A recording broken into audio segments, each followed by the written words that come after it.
నమస్తే శ్రీమాత్రే నమః శ్రీకృష్ణాయ నమః ఆదిత్యాయ సోమాయ మంగళాయ బుధాయ చ గురు శుక్ర శనిభ్యశ్చ రాహవే కేతవే నమః.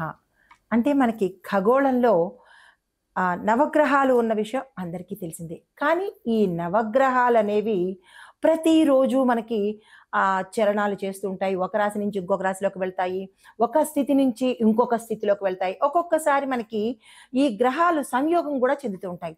రెండేసి గ్రహాలు, ఒక్కొక్కసారి 6 గ్రహాలు, ఒక్కొక్కసారి 5 గ్రహాలు, ఇలా రకరకాల సంయోగాలు జరుగుతూ ఉండడం వల్ల మనకేంటంటే కొన్ని స్థితులు అనేవి ఏర్పడుతూ ఉంటాయి. ఈ స్థితులలో మనకి ఇప్పుడు సెప్టెంబర్లో మనకి గజకేసరి అనే రాజయోగం ఏర్పడబోతోంది. అయితే ఈ గజకేసరి రాజయోగం అంటే ఏంటి? గజం అంటే అందరికీ తెలుసు ఏనుగు, మరి కేసరి అంటే అందరికీ తెలుసు సింహము. అయితే వీళ్ళిద్దరి కలయిక ఏమిటి అని అనుకోవచ్చు. అంటే గజకేసరి రాజయోగం అనేది యోగాలలోకెల్లా అత్యంత మహోన్నతమైనటువంటి రాజయోగం అనమాట. అయితే ఇది ఇప్పుడు మనకి అదృష్టవశాత్తు 12 సంవత్సరాల తరువాత ఇటువంటి అమోఘమైన, అత్యున్నతమైన, మహిమాన్వితమైనటువంటి ఈ రాజయోగం అనేది ఏర్పడబోతోంది. అయితే మరి జ్యోతిష శాస్త్ర ప్రకారము ఈ రాజయోగానికి ఖగోళానికి ఏమిటి సంబంధము అంటే కనుక, జ్యోతిష శాస్త్రంలో చంద్రుడు మనఃకారకుడు. అంటే ఒక్కొక్క గ్రహానికి ఒక్కొక్క విశిష్టత ఉంది. చంద్రుడు మనసుకు, సౌఖ్యానికి, ప్రజ్ఞాపాఠవాలకి అధిపతి అనమాట. అయితే తర్వాత మనకి గురువు ఉన్నాడు. గురు గ్రహం ఏమిటి ఇస్తుందంటే జ్ఞానము, ధనము, సద్గుణము ఇస్తుంది. విశేషమైన ప్రతి ఒక్కళ్ళకి కావాల్సింది జ్ఞానం కావాలి, మనసు బాగుండాలి, ధనం ఉండాలి, సౌఖ్యం ఉండాలి. ప్రతి ఒక్కళ్ళు అదే కదా కోరుకుంటారు. అలాగే ఈ సమయంలో మనకి చంద్రుడు, గురుడు ఇద్దరు మోస్ట్ పవర్ఫుల్ ప్లానెట్స్ అన్నమాట. ఈ ప్లానెట్స్ మనకి ఈ సమయంలో సంయోగం చెందబోతున్నాయి. అయితే ఈ సంయోగం ఏర్పడే సమయము ముఖ్యంగా చంద్రుడి యొక్క కేంద్ర స్థానాలైనటువంటి 1, 4, 7, 10 ఈ స్థానాలు గురువుకు కూడా యుతి కలిశాయి. ఇంకా విశేషమైనదనమాట. అయితే దీని దృష్టి కేంద్ర స్థానంలో ఏర్పడే ఈ యోగంకి గజకేసరి యోగము అంటారన్నమాట. గజము అంటే బలాన్ని తెలిపేది. ఏనుగు బలానికి కదా ప్రతీక. కేసరి అంటే దేనికి ప్రతీక? ధైర్యానికి, ప్రజ్ఞకి, పాటవానికి, ప్రతాపానికి, విజయానికి, దీంతో పాటు సకల సద్గుణాలకు ప్రతీక కేసరి అనగా సింహం అనమాట. రారాజుల్లో కల్లా రాజు, జంతువులలో రాజు కేసరి అనమాట. సో అలాంటి గజము, కేసరి కలిగినటువంటి ఈ యొక్క యోగము గజకేసరి యోగం అనమాట. అయితే ఇది ఈసారి రావడంలో ప్రత్యేకత ఏమిటి అంటే కనుక 12 సంవత్సరాల తర్వాత చంద్రుడు మిథున రాశిలోకి సంచారం చేస్తున్నాడు. దాంతోపాటు గురుతో యతి అవుతున్నాడు. దీనివల్ల ఏంటంటే అత్యంత మహిమాన్వితంతో పాటు మనకి ఇప్పుడు పితృపక్షాల కాలం అవ్వడం వల్ల ఈ యొక్క రాజయోగము అత్యంత శక్తివంతంగా పరిణమించబోతోంది. అయితే ఈ సమయంలో, ఈ పితృపక్షాల సమయంలో మరి మనం చేసే ఏ మంచి కర్మైనా సరే, ఆ దానాలు కానీ, తర్పణాలు కానీ, పిండాలు వదలడం కానీ, లేదంటే జపాలు కానీ, తపాలు కానీ, హోమాలు కానీ, ఇలా మనం ఏదైతే మంచి చేస్తామో ఆ మంచి అంతా కూడా 1000 రెట్లు మనకి ఫలితాన్ని ఇవ్వబోతోంది. అలాగే చెడు కూడా, ఏదైతే చెడు చేస్తామో ఆ చెడు కూడా 1000ంతల ఫలితాన్ని ఇవ్వబోతోంది. అది గజకేసరి రాజయోగము పితృ రోజుల్లో రావడము. అయితే గురువు జ్ఞానానికి, సద్గుణానికి, ధనానికి, విద్యకి, సంతానానికి కూడా అధిపతి. మరి చంద్రుడు మనసు, సౌఖ్యము, ప్రజలు, కరుణ, స్త్రీ, తల్లి ఇలాంటి వాటికి అధిపతి. మరి వీరిద్దరి యొక్క సంయోగం వల్ల ఏమి ఏర్పడుతుంది అంటే అన్ని సకలాలు ఏర్పడతాయి. అయితే మరి ఆధ్యాత్మిక దృక్కోణం ప్రకారం చూసినట్టయితే కనుక పితృపక్షంలో ఈ యోగం ఏర్పడడం వల్ల పితృదేవతలకు విశేషమైన శక్తి వచ్చి వాళ్ళ యొక్క ఆశీస్సులు మనకి ఉండడం వల్ల ప్రతి పని సులువుగా ఉంటుంది. ప్రతి దాంట్లోనూ విజయం ఏర్పడుతుంది. మరి పితృశాంతి పొందిన వాళ్ళ ఇంట్లో ఏమిటయ్యా ఉంటుందంటే ఆరోగ్యము, విద్య, సంతానము, ఐశ్వర్యము, ఆర్థికాభివృద్ధి. మరి ప్రతి మనిషికి కావాల్సింది ఇవే కదా. అయితే ఆధ్యాత్మిక పరంగా పితృదేవతల యొక్క అనుగ్రహంతో పాటు దేవదేవతల యొక్క, నవగ్రహాల యొక్క అనుగ్రహం కూడా మనకి ఈ సమయంలో రాబోతోంది. అయితే మరి ఫలితాలు ఎలా ఉండబోతున్నాయి? ఆ ఫలితాలు ఏ ఏ రాసులకు ఎక్కువగా ఉంటుంది, ఏ ఏ రాసులకు తక్కువగా ఉంటుంది, ఏ ఏ రాసులు పీడించబడతాయి అనే అంశాలను మనము సవివరంగా తెలుసుకుందాము. అయితే ఇప్పుడు ముందుగా ఏ ఏ రాసులకు అత్యంత సౌభాగ్యాలను, భోగభాగ్యాలను, అత్యంత విశేషమైన ఫలితాలను ఇచ్చే రాసులు ఏమిటయ్యా అంటే మిథున, తుల, కుంభ, కర్కాటక, మీన రాసులకు వీరి యోగము అపూర్వము, అమోఘము. అయితే అత్యంత శుభప్రదం కూడా.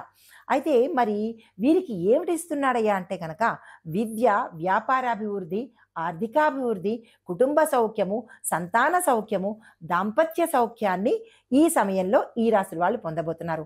అయితే మరి కొద్ది ఫలితాలు ఇచ్చే రాశులు ఏమిటి అంటే కనుక మేష, ధనుస్సు ఈ 2 రాశుల వారికి ఉద్యోగము, రాజకీయ నాయకత్వము, గౌరవాన్ని ఇస్తున్నాడు. సరే, మరి అత్యంత పీడించే రాశులు, బాధపడే రాశులు కూడా తెలుసుకోవాలి కదా. ఈ చెప్పే రాశుల వారు చాలా చాలా జాగ్రత్తగా పరిహారాలు పాటించుకొని, నేను చెప్పిన విధి విధానాలను చూసుకొని జాగ్రత్తగా ఉండే ప్రయత్నం చేసుకోండి. అయితే అత్యంత జాగ్రత్తగా ఉండవలసిన రాశుల వాళ్ళు వృషభ, సింహ, వృశ్చిక, మకర రాశుల వాళ్ళు. ఈ రాశుల వాళ్ళు ఆర్థిక వ్యవహారాలు చేసేటప్పుడు, ధన లావాదేవీలు చేసేటప్పుడు, ధనపరంగా ఏవైనా ట్రాన్సాక్షన్స్ చేసేయడం కానీ, ఇన్వెస్ట్మెంట్ చేయడం కానీ, ఈ డబ్బు పరంగా తీసుకోవాల్సిన జాగ్రత్తలు తప్పనిసరిగా తీసుకోవాలి. ఇది ప్రథమంగా. మరి అనవసరమైన ఖర్చులు, ఆరోగ్య సమస్యలు కూడా వచ్చే అవకాశం కనబడుతోంది. ఈ 2 విషయాల్లోనూ ఇందాక నేను చెప్పిన వృషభ, సింహ, వృశ్చిక, మకర రాశుల వాళ్ళు జాగ్రత్తలు తీసుకోండి. అయితే ఈ రాశుల వారు కూడా పితృకర్మ సమర్పణతో చేసినట్టయితే కనుక, ఇవి పితృపక్షాల రోజులే కదా, ఈ సమయంలో నేను చెప్పిన దానాలు కానీ, తర్పణాలు కానీ, పిండాలు వదలడం కానీ, లేదా జపాలు కానీ చేసుకున్నట్టయితే కనుక ఈ యొక్క తీవ్రతను తట్టుకొనడంతో పాటు తగ్గించుకునే అవకాశం కూడా మనకి గ్రహాల, అదే జ్యోతిష శాస్త్రము అందించింది. మన పితృదేవతల యొక్క అనుగ్రహం కూడా ఈ రకంగా చెప్పబడింది. అయితే మరి ఈ సమయంలో ఏమి చెయ్యాలి, ఎలా చెయ్యాలి అనే అంశాలను తెలియపరుస్తూ మేషాది ద్వాదశ రాశుల వారికి, ఒక్కొక్క రాశి వారికి ఎలా ఉండబోతోందో అనే అంశాలను తెలియపరుస్తాను. మకర రాశి. ఈ మకర రాశి వారికి ఈ పితృపక్షాల సమయంలో ఈ గజకేసరి రాజయోగము ఎలాంటి స్థానంలో ఏర్పడుతోంది, ఆ స్థానంలో ఉండేటప్పుడు ఇచ్చే ఫలితాలు ఏమిటి అని చూసినట్టయితే కనుక ఆరోగ్య, శత్రు, సేవా స్థానంలో ఈ యొక్క యుతి జరిగింది. అయితే ఇది కాస్త జాగ్రత్తగా ఉండవలసిన సమయము మకర రాశి వాళ్ళకి. అయితే ఉద్యోగంలో శ్రమ ఎక్కువ అవుతుంది, వచ్చే ఫలితము శూన్యమవుతుంది. జాగ్రత్తలు తీసుకోండి. అయితే అల్టిమేట్గా లాస్ట్లో మాత్రం మీకు విజయం వచ్చే అవకాశం ఉంది. ఇది కొంచెం సంతోషించదగిన విషయము. అయితే చిన్న చిన్న అనారోగ్య సమస్యలు కూడా వచ్చే అవకాశం కనబడుతోంది. అలాంటివి ఏవైనా కనిపిస్తే కనుక జాగ్రత్తలు తీసుకోండి. తరువాత రాజకీయ నాయకులకు, వ్యవసాయదారులకు, వ్యాపారస్తులకు ఈ గజకేసరి రాజయోగంలో కొంత ఇబ్బందికరమైన వాతావరణమే గోచరిస్తోంది. అంటే ఓవరాల్గా ఈ మకర రాశిలో ఉండేవారికి, అన్ని రంగాల్లో ఉన్నవారికి 12% మాత్రమే మంచి కనబడుతోంది. మిగిలిన శాతము జాగ్రత్తలే ఎక్కువ కనబడుతున్నాయి. కాబట్టి ఎటువంటి కొత్త పనులు కానీ, ఎటువంటి ప్రయోగాలు కానీ, ఎటువంటి అభివృద్ధికి సంబంధించినటువంటి పనులు కానీ ఈ సమయంలో చెయ్యకండి.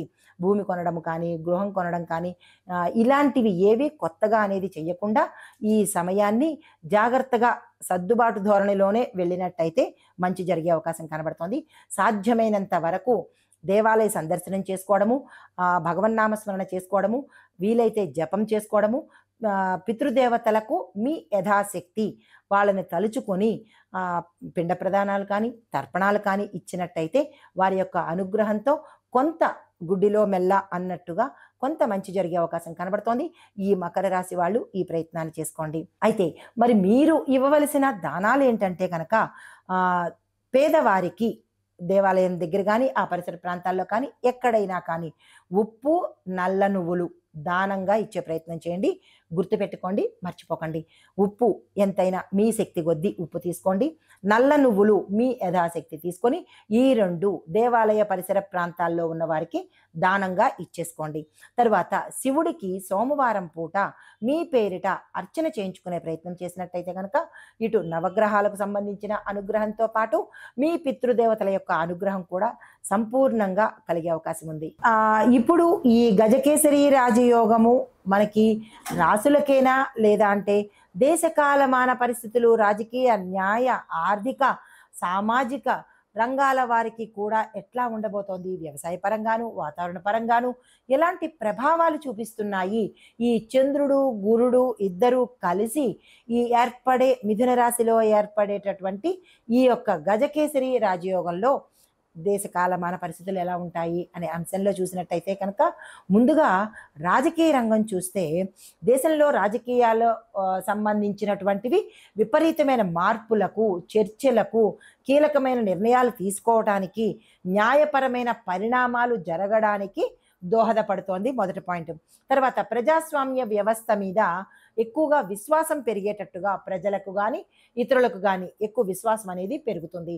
తర్వాత కొత్త చట్టాలు, విద్యా సంస్కరణలు, సమాచార సాంకేతిక చట్టాలు కూడా రూపుదిద్దుకునే అవకాశం కూడా ఏర్పడబోతోంది. అయితే కొంతమంది నేతలకు అనూహ్యమైన గౌరవాలు జరిగేటట్టు, గౌరవం కలిగేటట్టు, గౌరవం లభించేటట్టుగా కూడా గోచరిస్తోంది. అయితే మరి ఆర్థిక విభాగం చూసినట్టయితే ఈ యోగము అంటే ఈ గజకేసరి రాజయోగము వాణిజ్యానికి సంబంధించి బుధుడు అధిపతి అయినటువంటి మిథున రాశిలో ఏర్పడడం వల్ల మనకి స్టాక్ మార్కెట్, ట్రేడింగు, బిజినెస్ ఈ 3 అభివృద్ధి దిశగా వెళ్ళేటట్టుగా గోచరిస్తోంది. అయితే డిజిటల్ ఎకానమీ, టెక్నాలజీ రంగము, ఈ కామర్సు ఈ మూడిటిలో పెద్ద మొత్తంలో పెట్టుబడులు కూడా వచ్చే అవకాశం కూడా గోచరిస్తోంది. అయితే దేశ ఆర్థిక వృద్ధి చాలా ఫాస్ట్గా పెరిగేటట్టుగా ఈ సమయంలో గోచరిస్తోంది. అయితే బంగారము, వెండి, టెక్ షేర్స్ యొక్క ధరలు కూడా విపరీతమైన తారాస్థాయికి వెళ్ళే అవకాశము ఇక్కడ ఎక్కువగా ఈ సమయంలో కనబడుతోంది. మరి వ్యవసాయ రంగానికి ఎలా ఉండబోతోంది అంటే కనుక గజకేసరి యోగం వల్ల వర్షపాతము, నీరు భూమికి చక్కగా అందుబాటులోకి వస్తాయి. తద్వారా పంటలు విశేషంగా పండుతాయి. ఎప్పుడైతే పంటలు విశేషంగా పండాయో పంటలకు గిరాకీ పెరగడము, ధర పెరగడము, దిగుబడి పెరగడము, తద్వారా రైతులకు విశేషమైన లాభాలు చేకూరడమే కాకుండా వాళ్ళకి ఆనందానికి హద్దులు అనేది ఉండదన్నమాట. తర్వాత మరి రైతులకు పంట దిగుబడి పెరగడంతో పాటు మంచి స్థాయిలో కూడా లాభాలు వచ్చే అవకాశం గోచరిస్తోంది. మరి పితృపక్ష కాలంలో విత్తనాలు వేసిన పంటలు కూడా అంటే ఈ సమయంలో ప్రతి ఒక్క రైతు గుర్తుపెట్టుకోండి, ఈ సమయంలో మీరు పంటలు పండించడం, విత్తనాలు వేసినట్టయితే కనుక మీ యొక్క పంట రెట్టింపు స్థాయిలో విశేషంగా పండే అవకాశం కనబడుతోంది. ఏ ఒక్క రైతు దీన్ని విస్మరించకండి, మర్చిపోకండి, గుర్తుపెట్టుకోండి. తర్వాత వ్యవసాయ రంగంలో ప్రభుత్వ పథకాలకు సంబంధించి రైతులకు అనుకూలంగా ఉండేటట్టుగా చట్టాలు ఏర్పాటు చేస్తున్నాయి. తరువాత సామాజిక రంగం చూసుకున్నట్టయితే కనుక ప్రజల్లో ఐక్యత, సదాచారాలు పాటించడము, దాతృత్వం పెరగడము, దైవభక్తి పెరగడము, ఇలాంటి మంచి ధార్మికంగా ప్రజలు ఉండేందుకు ఈ సమయం చాలా చక్కగా ఉంటుంది. పూజలు, వ్రతాలు, నోములు, పితృతర్పణాలు, దానాలు, ఇంకా ఒకటేంటి జపాలు, హోమాలు, ఇలాగా ప్రపంచం అంతా మనకి అంటే ఈ దేశం అంతా కూడా చక్కగా ఉండే అవకాశం కనబడుతోంది. పితృపక్షం కావడం వల్ల అనేక కుటుంబాలు పితృకర్మలు ఆచరిస్తూ ఆధ్యాత్మికంగా ముందుకు వెళ్ళేటట్టుగా సామాజికంగా చాలా చక్కగా ఉండబోతోంది. దాన ధర్మాలు, సేవా కార్యక్రమాలు, గోపూజలు, అన్నదానాలు విశేషంగా పెరగబోతున్నాయి. అయితే మీడియా, సోషల్ మీడియా ద్వారా సానుకూలమైన చర్చలు కూడా మనుషుల మధ్య జరిగే అవకాశం కూడా ఈ సమయంలో గోచరిస్తోంది. అయితే మరి విద్యా సాంకేతిక రంగంలో ఎలాంటి మార్పులు వస్తాయి అంటే కనుక విద్యార్థులకు ఇది ఒక అద్భుతమైన సమయము. కేజీ నుంచి పీజీ విద్యార్థులందరికీ కూడా ఈ సమయం చాలా చక్కని సమయము. ఈ ఈ విద్యార్థులు ఈ సమయాన్ని అస్సలు ఒక్క నిమిషం కూడా వృధా చేసుకోకండి. పరీక్షల్లో విజయాలు, ఉన్నత విద్యకు అవకాశాలు, స్థాన చలనాలు అనగా మీరు ఈ దేశంలో కాకుండా వేరే దేశంలో చదవడానికి సమయము ఇది అనుకూలంగా ఉండబోతోంది. తర్వాత దేశవ్యాప్తంగా మనకి కొత్త విద్యా విధానాలు కూడా ఏర్పాటు చేయబోతున్నారు. టెక్నాలజీ ఆధారిత విద్యా సంస్కరణలు కూడా ప్రవేశపెట్టడానికి ఈ సమయంలో మనకి కొన్ని మార్పులు కూడా జరగబోతున్నాయి. సైన్సు, రీసెర్చు, డిజిటల్ లెర్నింగ్ ఈ రంగాలలో కూడా విశేషమైన అభివృద్ధి కనబడుతోంది. కొత్త టెక్నాలజీ పేటెంట్లు, ఆవిష్కరణలు కూడా మనకి వెలుగులోకి వచ్చే అవకాశం కనబడుతోంది. ఇది విద్యాపరంగా. మరి ఆధ్యాత్మిక ప్రభావం ఎలా ఉండబోతోంది ఈ గజకేసరి రాజయోగం మీద? ఈ యోగంలో పితృపక్ష సమయంలో ఏర్పడడం వల్ల దేశవ్యాప్తంగా యజ్ఞాలు, యాగాలు, పితృకర్మలు, గోపూజలు, ఇందాక మనం చెప్పుకున్నట్టుగా దానాలు విస్తృతంగా జరిగే అవకాశాలు కనబడుతున్నాయి. దేవాలయాలు, పుణ్యక్షేత్రాలు జనసందోహంతో నిండిపోతూ భక్తి భావంలో, భక్తి సముద్రంలో మునిగిపోయే అవకాశం కనబడుతోంది. అయితే విష్ణువుకి, శివుడికి, గణపతికి ఆరాధనలు, పూజలు ఎక్కువగా అయ్యే అవకాశము ఈ సమయంలో కనబడుతోంది. అయితే ఓవరాల్గా చెప్పుకోవడం ఏంటంటే కనుక ఈ గజకేసరి రాజయోగము పితృపక్షాల్లో మనకి సెప్టెంబర్ మాసంలో జరగడం వల్ల ఈ సెప్టెంబర్ మాసం మొత్తం కూడా దేశకాలమాన పరిస్థితులు, ప్రజలు, అన్ని రాసుల వాళ్ళు, కొంతమంది తప్ప అన్ని రాసుల వాళ్ళు చాలా విశేషమైన ఆధ్యాత్మిక చింతన, లాభాలతోనూ చాలా చక్కగా ఉండబోతున్నారు. అయితే కొన్ని ముఖ్యమైన పాయింట్లో చెప్పుకోవాలంటే కనుక రాజకీయంలో స్థిరత్వం ఏర్పడుతుంది, ఆర్థికమైన వృద్ధి కనబడుతుంది, వ్యవసాయంలో సాఫల్యం కనబడుతోంది, సాంఘికంగా కూడా దాతృత్వము, అభివృద్ధి కనబడుతోంది, విద్యా, టెక్నాలజీ రంగాలలో విప్లవాత్మకమైనటువంటి మార్పులు కూడా వచ్చే అవకాశం కనబడుతోంది. నిజంగా దేశం మొత్తానికి చెప్పాలంటే కనుక ఈ పితృదేవతల అనుగ్రహంతో, ఆశీస్సులతో కూడినటువంటి ఈ సమయాన్ని ఏ ఒక్కరూ వృధా చేసుకోకుండా పితృదేవతల ఆశీస్సులు, ఏ దేవతల ఆశీస్సుల కన్నా మెరుగైనది పితృదేవతల ఆశీస్సులు కాబట్టి వారి యొక్క అనుగ్రహం ప్రతి ఒక్కళ్ళు పొందాలి అని కోరుకుంటూ నమస్తే.